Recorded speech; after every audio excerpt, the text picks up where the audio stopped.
Back with another video, Armory Dozier. And here's another quick tip, fun fact. Quick tip is to always make sure you have fuel. So a lot of these bikes won't have a full empty type. And so you always want to make sure every other rider says that you got a little fuel in there.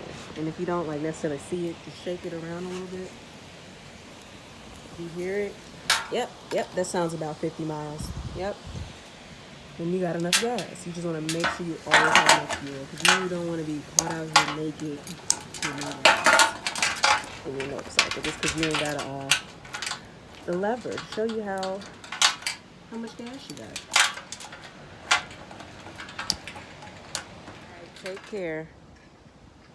You hear?